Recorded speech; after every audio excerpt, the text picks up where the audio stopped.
उद्धव ठाकरे गुटवाली शिवसेना की ओर से आयोजित कवि सम्मेलन में हिस्सा लेने हेतु आज अमरावती पधारे देश सहित दुनिया में ख्यातनाम रहने वाले हास्य व्यंग्यकार कवि संपत सरल ने मंडल न्यूज के साथ विशेष तौर पर बातचीत करते हुए बताया कि वे करीब तीसरी बार अमरावती आ रहे हैं। साथ ही उन्होंने देश के अन्य राज्यों की तुलना में महाराष्ट्र को कला, साहित्य व संस्कृति का जतन करने के मामले में काफी बेहतर बताया। इस समय अपनी चुटीली व्यंग्य रचनाओं को लेकर कवि संपत सरल ने कहा कि दौर चाहे जो भी रहा हो, लेकिन साहित्य खासकर व्यंग्य रचनाओं के केंद्र में राजनीति ही होती है, क्योंकि देश शासन से चलता है और साहित्यकारों सहित पत्रकारों के पास सत्ता पक्ष से सवाल पूछने का पूरा अधिकार होता है। अगर सत्ता पक्ष से सवाल नहीं पूछे जाएंगे तो क्या विपक्ष से सवाल पूछे जाएंगे? मैं कहता हूँ ना, वही हालात है जी। ऐसा नहीं है कि मैं मनोरंजन के लिए कहता हूँ। हाँ, वही मतलब लोगों को ये लगता है हाँ भाई वो मंच पे सुना दिया, हाँ। लेकिन हो सकता है कुछ अलग राय रखते हो। नहीं, तो वो वही हालात है, वही हालात हैं देश के। और ये यह नहीं है, देश में नहीं है, वैश्विक है।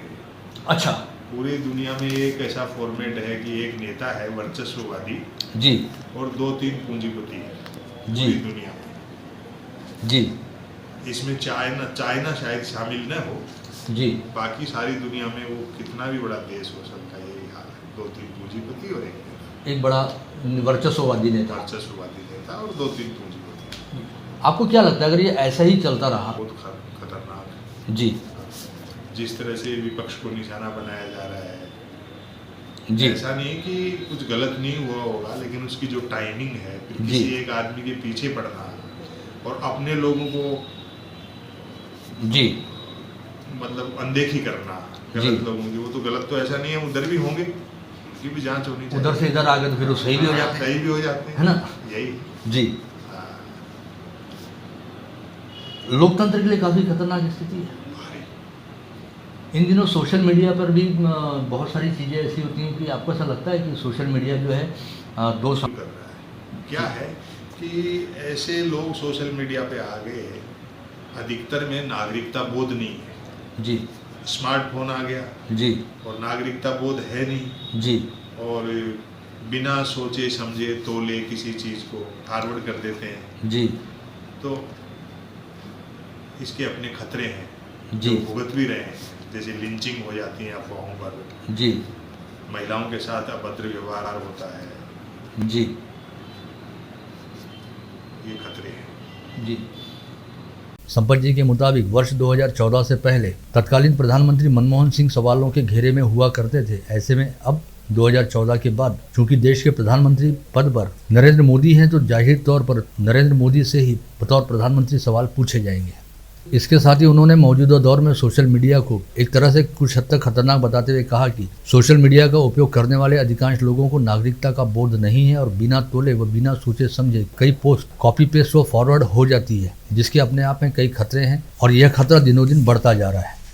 2014 के बाद में फूट गया जैसा कुछ दलीलें दी जाती हैं, ऐसा नहीं है। ये 38% वोटों से जीते हैं जी। 62 तो अभी भी खिलाफ जी। तो ये कहना कि बहुसंख्यक समाज जो है वो प्रताड़ित है, पीड़ित है, जी ऐसा ऐसा नहीं है। ऐसा जी अच्छे लोगों की संख्या ज़्यादा है, लेकिन सोशल मीडिया आने से वो जो बुरे लोग हैं उनको एक बुरा हथियार मिल गया।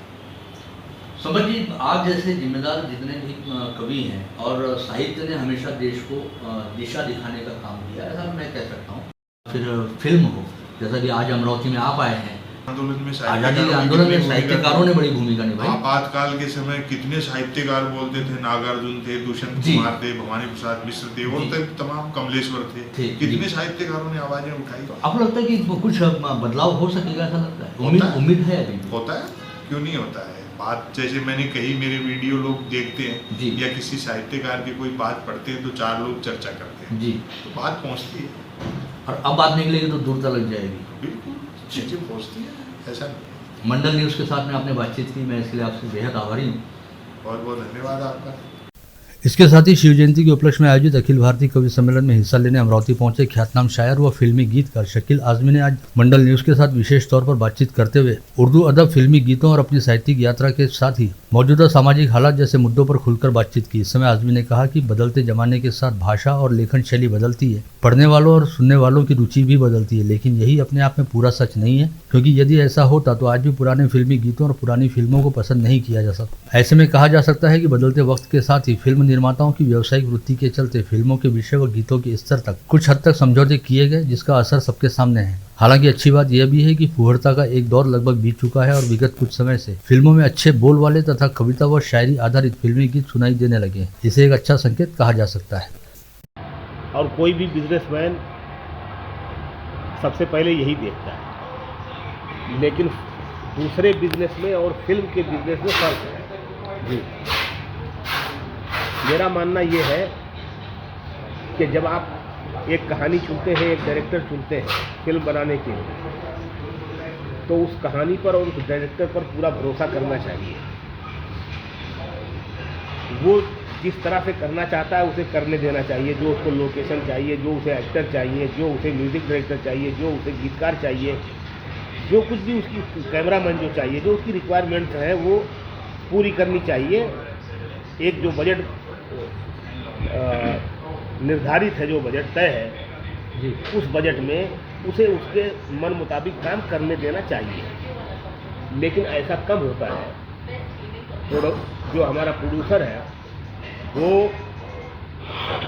अपने पैसों की रिकवरी के लिए डायरेक्टर से ज़्यादा सोचना शुरू करता है और उसमें काम हो जाता है खराब। जो काम करने वाले लोग हैं उसमें उसका हस्तक्षेप बढ़ता है और वो काम करने वाला जो आदमी है वो ठीक से नहीं कर पाता है, तो उसमें काम खराब होता है। इस चक्कर में गानों में आजकल ये फैशन चला है कि एक पंच लाइन चाहिए जो बार बार गाने में बजती है, उसको पंच लाइन कहते हैं, कैच या कैच लाइन कहते हैं। वो एक लाइन किसी गाने में प्रोड्यूसर को सुनाई दे देती है तो वो समझता है मुझे हिट गाना मिल गया। लेकिन पंच लाइन तो पुराने गानों में भी होती थी, लेकिन वो उसमें इनबिल्ट होती थी पोइट्री के साथ जी। मिसाल के तौर पर कैसी आदमी का गाना था वो हीर रांझा का, मिलो न तुम तो हम घबराएं, मिलो तो आँख चुराएं, हमें क्या हो गया है। अब ये हमें क्या हो गया बार बार आता है, ये क्या है, यही तो है पंचलाइन। ठीक है, ऐसे और भी गानों के उदाहरण दिए जा सकते हैं। नंबर 2, आज जो लोग गाना लिख रहे हैं वो ज़्यादातर नॉन पोएट है, जो पोएट नहीं है, कवि नहीं है, शायर नहीं है। गाने धुन पे लिखे जा रहे हैं और कोई भी गाना लिख रहा है जी। जिसको थोड़ा मीटर की धुन की समझ है, उस धुन के अंदर शब्द फिट करने हैं। अब वो धुन के साथ, आवाज़ के साथ वो गाना अच्छा भी लगने लगता है, लेकिन जब उस गाने को आप कागज़ पर उतार कर पढ़ेंगे तो आपको लगेगा कि यार ये क्या गाना लिखा है, गाने में तो कुछ है नहीं। तो ऐसा इसलिए हो रहा है, गाने जो है पोइट्री लेस हो गए हैं, क्योंकि उसको शायर नहीं लिख रहा है, कवि नहीं लिख रहा है, पोएट नहीं लिख रहा है, कोई भी लिख रहा है, इसलिए वो गानों में से पोइट्री खत्म हो गई है जी। इसके अलावा इस कवि सम्मेलन हेतु अमरावती पधारे अकोला के घनश्याम अग्रवाल, उज्जैन के अशोक भाटी, मुंबई के कपिल जैन, भोपाल की संगीता वर्मा सरल तथा अमरावती के ही मनोज मद्रासी से भी मंडल न्यूज ने विशेष तौर पर बातचीत की। इस बातचीत के दौरान सभी कवियों ने मंडल न्यूज के साथ कवि सम्मेलन शुरू होने से पहले विशेष तौर पर बातचीत की और इस दौरान इन सभी कवियों ने खुलकर अपने मन की बात की। और 4 पंक्तियां मैं सुनाती हूँ, क्योंकि हम जिस दौर से गुजरे हैं, जिस परेशानियों से गुजरे हैं, कोरोना में आपने देखा होगा, तब मेरी 4 पंक्तियां बहुत ही प्रासंगिक लोगों को लगती है कि आज गम है तो कल खुशी होगी और इस अंधेरे में रोशनी होगी। इतनी मायूसियाँ न रख दिल में, खुशनुमा तेरी जिंदगी होगी। मैं भोपाल में वन विभाग में कार्यरत हूँ और पर्यावरण में भी लोगों का सहयोग होना चाहिए। किस तरह से जीवन बचाया जाए, ये संदेश अपनी तरफ से देते हुए 2 पंक्तियाँ और कि मत काटो वृक्षों को, इनको भी मुस्कान चाहिए, हरी भरी हो धरती अपनी, ऐसा हिंदुस्तान चाहिए। आप मुझे देख रहे हैं, वन विभाग कितना फला फूला हुआ है, कहीं भी वृक्ष नहीं कट रहे हैं। एक पेड़ ज़रूर लगाएं और अपना पर्यावरण भी बचाएं और अच्छे अच्छे कार्य करें, जनहित में कार्य करें। जय हिंद, जय भारत। जब किसान भाइयों की बात आती है तो मुझे मेरी लिखी हुई पंक्तियाँ याद आती है कि मैं उगाता हूँ कपास तो सारी दुनिया कपड़े पहनती है। मैं उगाता हूँ कपास तो सारी दुनिया कपड़े पहनती है। फिर मेरी ही लाश क्यों आखिर एक कफन के लिए तरसती है। फिर मेरी ही लाश क्यों आखिर एक कफन के लिए तरसती है। ये हमारे विदर्भ के किसान का दर्द है। कभी मैंने नीरज व्यास जी की पंक्तियों को थोड़ा सा उसमें बदलाव करते हुए ये भी लिखा था कि कल रात एक भी किसान ने आत्महत्या नहीं की, बात बहुत चौंकाने वाली थी। कल रात एक भी किसान ने आत्महत्या नहीं की, बात बहुत चौंकाने वाली थी। बाद में पता चला स्वर्ग की सरकार भी उनसे खेती ही कराने वाली थी। स्वर्ग की सरकार भी उनसे खेती ही कराने वाली थी। कि अस्पताल में फल वितरण के दौरान डॉक्टर ने कहा, मरीज की तबीयत सुधरने की बजाय बिगड़ रही है साहब, कहीं कार्बाइड से पके फल तो नहीं खिला रहे आप। वे बोले, कमाल है, मैं अपना जन्मदिन मना रहा हूँ, बाजार से लाकर ताज़े फल खिला रहा हूँ और मेरे जन्मदिन की खुशियाँ गम में बदल रही है कैसे। और मरीज से बोले, क्यों रे, ताज़े फल खा के तेरी तबीयत बिगड़ रही है कैसे। तो मरीज ने हाथ जोड़ते हुए कहा, बाबूजी, आदमी मन के स्वभाव के सच्चे होना चाहिए, फल बाजार के नहीं, फल करनी के अच्छे होना चाहिए, फल करने के अच्छे होना चाहिए। बहुत बहुत धन्यवाद आप सभी का। जय श्री महाकाल। मैं उज्जैन से कवि अशोक भाटी। ज़िंदगी की भागदौड़, जीवन की उहापोह और सोशल मीडिया यानी इंटरनेट से थकी हुई इस युवा पीढ़ी को, इस अधेड़ पीढ़ी को यदि कहीं सुकून मिलता है तो वो साहित्य और कविता के आगोश में ही मिलता है। कविता अपने आप में सामाजिक परिवर्तन का काम भी करती है, राजनीतिक उथल पुथल पर करारे व्यंग करती है जैसा घनश्याम जी ने आपको बताया, और कविता कई समस्याओं को समाधान में बदलने का काम करती है। हास्य अपने आप में एक ऐसी विधा है जो जीवन का प्राणायाम है। जैसे हम प्राणायाम व्यायाम करते हैं तन के लिए, ऐसे मन को स्वस्थ रखने के लिए हास्य होता है, व्यंग होता है, वीर रसी कविताएँ होती है जो राष्ट्रीय चेतना का शंख हमारे अंदर फूंकती है। चूँकि मैं महाकाल की नगरी से हूँ, महाकाल की नगरी में दो तरह के भगवान बहुत प्रसिद्ध हैं।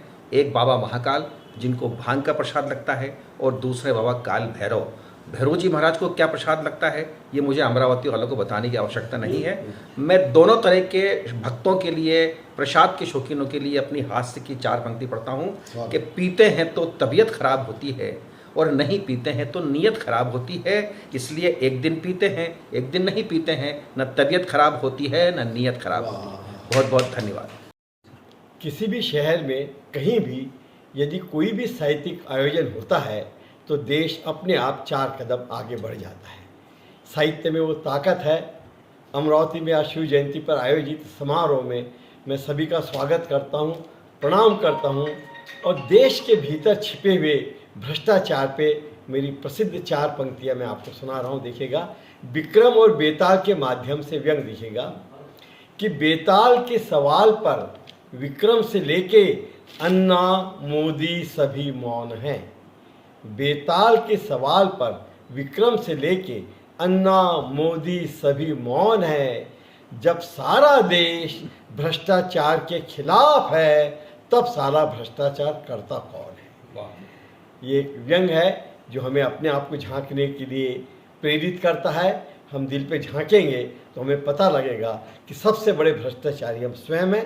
अपने दिल में झांकिए, और ये झांकने की दृष्टि साहित्य देता है। मैं साहित्य के सभी प्रेमियों को, अमरावती शहरवासियों को प्रणाम करता हूँ। नमस्कार।